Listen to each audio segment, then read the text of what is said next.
हिंदी की गलियों में चलिए, जहां आप सुन रहे हैं गुनाहों का देवता।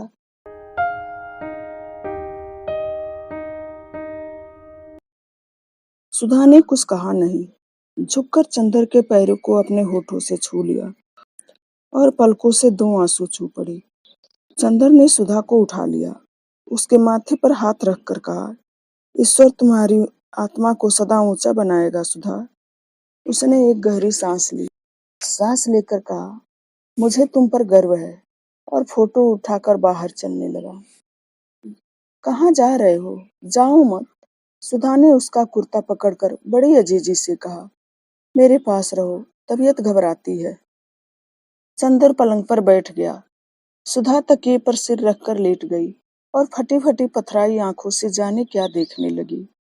चंदर भी चुप था, बिल्कुल खामोश। कमरे में सिर्फ घड़ी चल रही थी, टिक टिक। थोड़ी देर बाद सुधा ने चंदर के पैरों को अपने तकियों के पास खींच लिया और उसके तलुओं पर होठ रखकर उसमें मुंह छिपाकर चुपचाप लेटी रही। बिनती आई, सुधा हिली भी नहीं। चंदर ने देखा वह सो गई थी। बिनती ने फोटो उठाकर इशारे से पूछा, मंजूर? हाँ। बिनती ने बजाय खुश होने के चंदर की ओर देखकर सिर झुका लिया और चली गई। सुधा सो रही थी और चंदर के तलुओं में उसकी गर्म सांसें गूंज रही थी।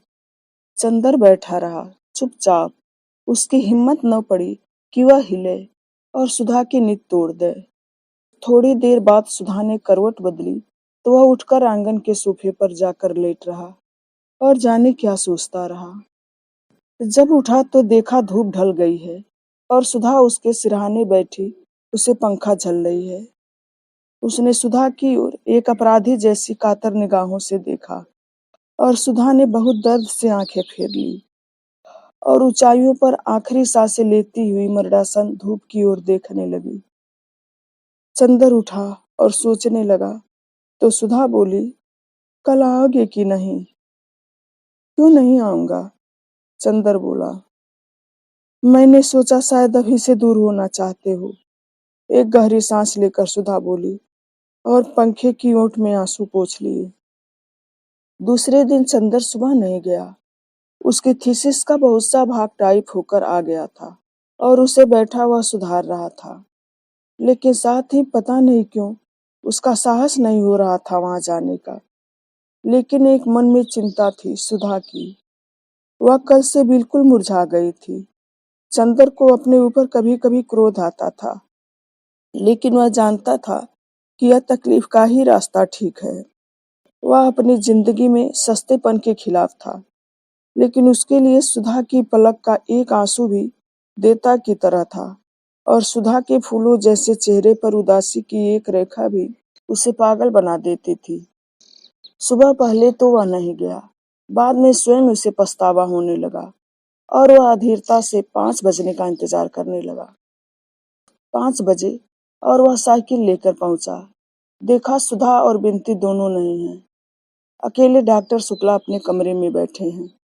आओ, सुधा ने तुमसे कह दिया उसे पसंद है? डॉक्टर शुक्ला ने पूछा। हाँ, उसे कोई एतराज नहीं, चंदर ने कहा। मैं पहले से जानता था। सुधा मेरी इतनी अच्छी है, इतनी सुशील है कि वह मेरी इच्छा का उल्लंघन तो कर ही नहीं सकती। लेकिन चंदर, कल से उसने खाना पीना छोड़ दिया है। बताओ, इससे क्या फायदा? मेरे बस में क्या है? मैं उसे हमेशा तो रख नहीं सकता, लेकिन आज सुबह खाते वक्त वह बैठी भी नहीं मेरे पास। बताओ। उनका गला भर आया। बताओ, मेरा क्या कसूर है? चंदर चुप था। कहाँ है सुधा? चंदर ने पूछा। गैरेज में मोटर ठीक कर रही है। मैं इतना मना किया कि धूप में तप जाओगी, लू लग जाएगी, लेकिन माने ही नहीं। बताओ, इस जल्लाहट से मुझे कैसा लगता है? वृद्ध पिता के कातर स्वर में डॉक्टर ने कहा। जाओ चंदर, तुम ही समझाओ, मैं क्या कहूँ? चंदर उठकर गया। मोटर गैरेज में काफी गर्मी थी, लेकिन बिनती वहां एक चटाई बिछाए पड़ी सो रही थी और सुधा इंजन का कवर उठाए मोटर साफ करने में लगी हुई थी। बिनती बेहोश सी हो रही थी। तकिया चटाई से हटकर जमीन पर चला गया था और चोटी फर्श पर सोई हुई नागिन की तरह पड़ी थी। बिन्ती का एक हाथ छाती पर था और एक हाथ जमीन पर। आंचल आंचल न रहकर चादर बन गया था। चंदर के जाते ही सुधा ने मुंह फेर कर कहा, चंदर आओ। क्षीण मुस्कुराहट उसके होठों पर दौड़ गई, लेकिन उस मुस्कुराहट में उल्लास लुट चुका था। रेखाएं बाकी थी। सहसा उसने मुड़कर देखा। बिन्ती, अरे कैसे घोड़ा बेचकर सो रही है? उठ, चंदर आए हैं। बिन्ती ने आंखें खोली, चंदर की ओर देखा, लेटे ही लेटे नमस्ते किया और आंचल संभालकर फिर करवट बदल कर सो गई। बहुत सोती है कमबख्त, सुधा बोली। इतना कहा इससे कमरे में जाकर पंखे में सो, लेकिन नहीं, जहाँ दीदी रहेगी वहीं यह भी रहेगी। मैं गैरेज में हूँ तो यह कैसे कमरे में रहे? यही मरेगी। सो तुम्हें क्यों गैरेज में थी? ऐसी क्या जरूरत थी अभी ठीक करने की? चंदर ने कहा, लेकिन कोशिश करने पर भी सुधा को आज डांट नहीं पा रहा था। पता नहीं कहाँ पर क्या टूट गया था। नहीं चंदर, तबीयत ही नहीं लग रही थी। क्या करती? क्रोशिया उठाया वह भी रख दिया, कविता उठाई वह भी रख दी। कविता वगैरह में तबीयत नहीं लगी। मन में आया कि कठोर काम हो, कोई नीरस काम हो, लोहे लक्कड़ पीतल फौलाद का, तो मन लग जाए। तो चली आई मोटर ठीक करने। क्यों कविता में भी तबीयत नहीं लगी? ताजुब है, गेसु के साथ बैठकर तुम तो कविता में घंटों गुजार देती थी। चंदर बोला। उन दिनों शायद किसी को प्यार करती रही हूँ, तभी कविता में मन लगता था।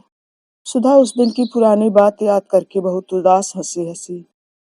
अब प्यार नहीं करती होंगी, अब तबीयत नहीं लगती। बड़ी फीकी बेजार, बड़ी बनावटी लगती है कविताएं। मन के दर्द के आगे सभी फीकी हैं। और फिर वह उन्हीं पुर्जों में डूब गई। चंदर भी चुपचाप मोटर की खिड़की से टिक कर खड़ा हो गया और चुपचाप सोचने लगा।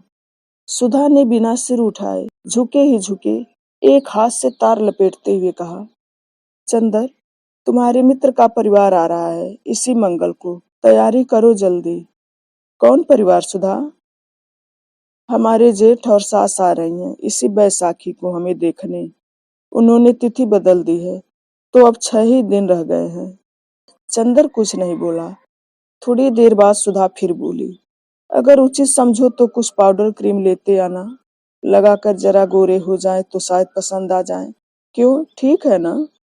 सुधा ने बड़ी विचित्र सी हंसी हंस दी और सिर उठाकर चंदर की ओर देखा। चंदर चुप था, लेकिन उसके आंखों में अजीब सी पीड़ा थी और उसके माथों पर बहुत ही करुण छाया। सुधा ने कवर गिरा दिया और चंदर के पास जाकर बोली, क्यों चंदर, बुरा मान गए हमारी बात को? क्या करे चंदर, कैसे हम मजाक करना भी भूल गए। मजाक करते हैं तो व्यंग बन जाता है, लेकिन हम तुमको कुछ कह नहीं सकते थे। चंदर, उदास न हो। बड़ी ही दुलार से सुधा बोली, अच्छा हम कुछ नहीं कहेंगे।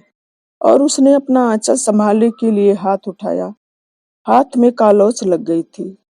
चंदर समझा मेरे कंधे पर हाथ रख रही है सुधा। वह अलग हटा तो सधा अपने हाथ देखकर बोली, घबराओ न देवता, तुम्हारी उज्जवल साधना में कालिख नहीं लगाऊंगी, अपने आंचल में पोंछ लूंगी। और सचमुच आंचल में हाथ पोंछ कर बोली, चलो अंदर चले। उठ बिनती, बिलया कही की।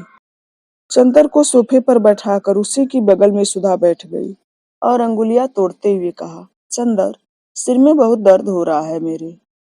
सिर में दर्द नहीं होगा तो क्या, इतनी तपिश में मोटर बना रही थी। पापा कितने दुखी हो रहे थे आज। तुम्हें इस तरह करना चाहिए, फिर फायदा क्या हुआ? न ऐसे दुखी किया, वैसे दुखी कर लिया। बात तो वही हुई ना। तारीफ तो तब थी कि तुम अपनी दुनिया में अपने हाथ से आग लगा देती और चेहरे पर सिकन तक न आती।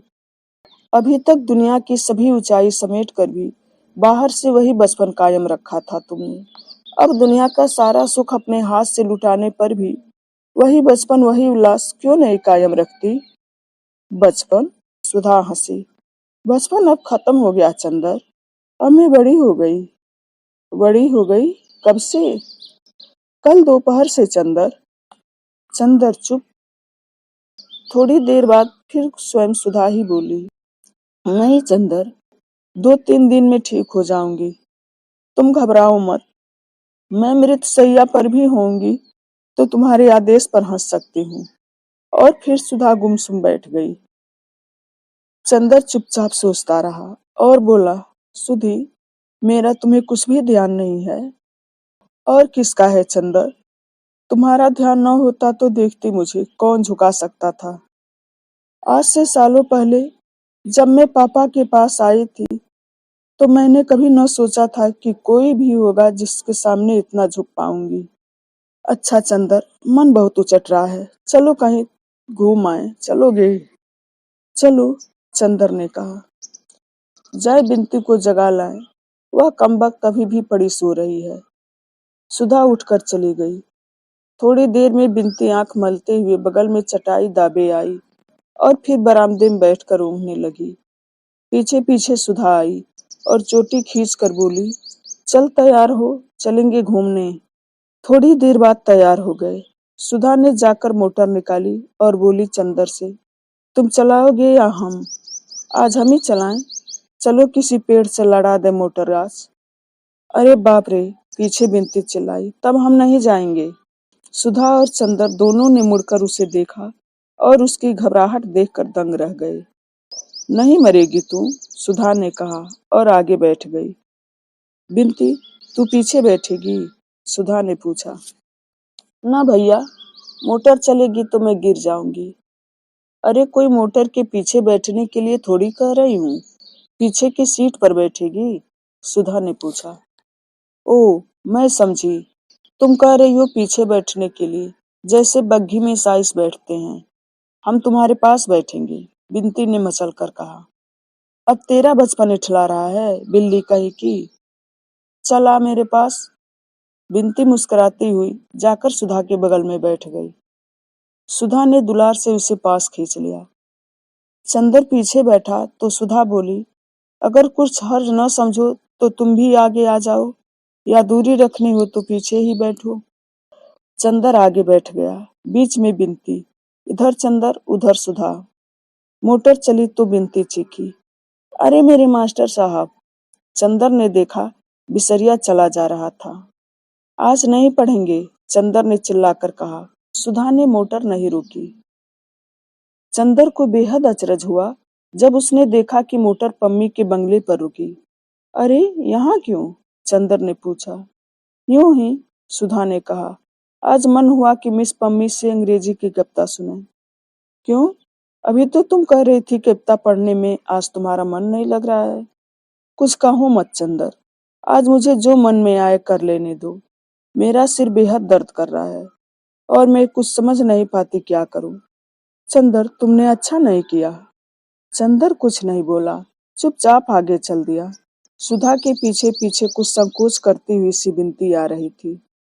पम्मी बैठी कुछ लिख रही थी। उसने उठकर सबों का स्वागत किया। वह कोच पर बैठ गई। दूसरी पर सुधा, चंदर और बिनती। सुधा ने बिनती का परिचय पम्मी से कराया और पम्मी ने बिनती से हाथ मिलाया तो बिनती जाने क्यों चंदर की ओर देखकर हंस पड़ी, शायद उस दिन की घटना की याद में। सहसा सुधा को जाने क्या ख्याल आ गया, बिनती की शरारत भरी हंसी देखकर, कि उसने फौरन कहा चंदर से, चंदर, तुम पम्मी के पास बैठो, दो मित्रों को साथ बैठना चाहिए। हाँ, और खास तौर से जब वह कभी कभी मिलते हों। बिनती ने मुस्कुराते हुए जोर दिया। पम्मी ने मजाक समझ लिया और बिना शर्माए बोली, हम लोगों को मध्यस्थ की जरूरत नहीं, धन्यवाद। आओ चंदर, यहाँ आओ। पम्मी ने चंदर को बुलाया। चंदर उठकर पम्मी के पास बैठ गया।